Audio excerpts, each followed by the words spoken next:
From KTVU Fox 2 News, this is Headlines on 2. Good morning. Welcome to Headlines on 2. I'm Pam Cook.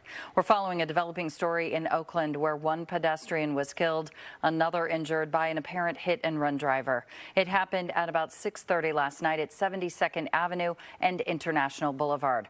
We're waiting for confirmation from police, but the fire department says first responders performed CPR on one person, but that person died at the scene. The other person was taken to Highland Hospital.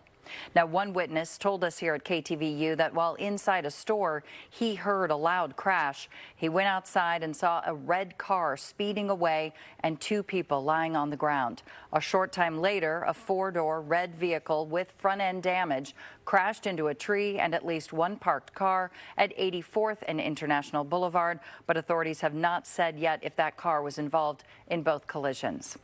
We obtained cell phone video of the first crash site. A large crowd gathered at the crosswalk to see what happened. No official word yet on the whereabouts of the driver of the red car or the ages or identities of the people who were hit. A South Bay family is mourning the death of a father of three who drowned in Lake Tahoe. 39-year-old Francisco Madrigal of San Jose died on Saturday. A GoFundMe has been set up to help his wife and three daughters. They describe the man they call Cisco as a loving and dedicated father whose death is a devastating loss to family and friends. Traffic deaths in San Jose continue to outpace last year's numbers. The issue is back in the spotlight after two deadly crashes last weekend. San Jose police say two people were killed in separate collisions on Sunday. The first happened in the morning when a 38-year-old man was hit by a Chevy Silverado pickup not far from Jackson Park. The second was Sunday night near the San Jose Capitol Flea Market. Police say a Mercedes sedan hit and killed a woman who was in the crosswalk.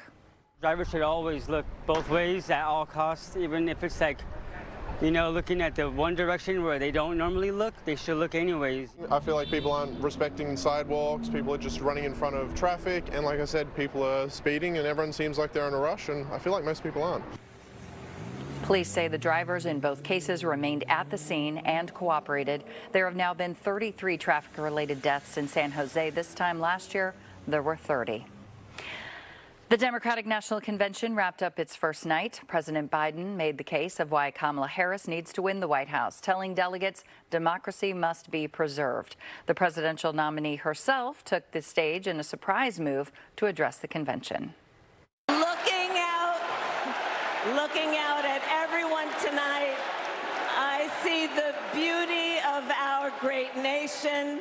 People from every corner of our country and every walk of life are here, united by our shared vision for the future of our country. And this November, we will come together and declare with one voice, as one people, we are moving forward.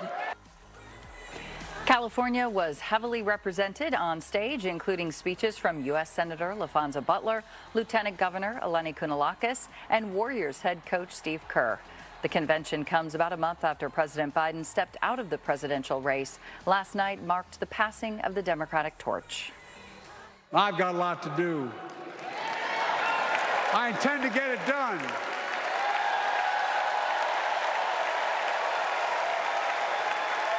It's been the honor of my lifetime to serve as your president. I love the job, but I love my country more. Now, President Biden spoke about not only his time in the Oval Office, but also about his more than 50 years in politics.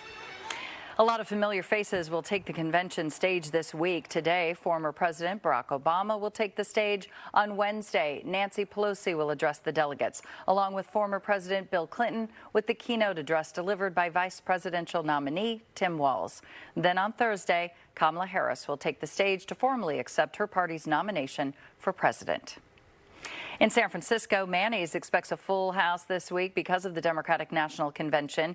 Last night was standing room only as the crowd was so big some people had to watch the developments from outside the entrance.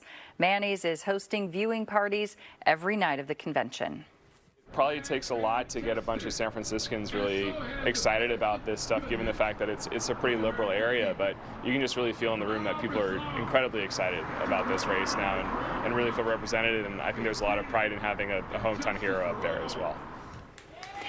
People at the watch party say that the convention makes them feel optimistic about the future. One person told us about plans to knock on doors for the Harris campaign in Nevada. Our coverage of the Democratic National Convention continues all week. Stay with KTVU as our Greg Lee will have reports live from Chicago continuing today.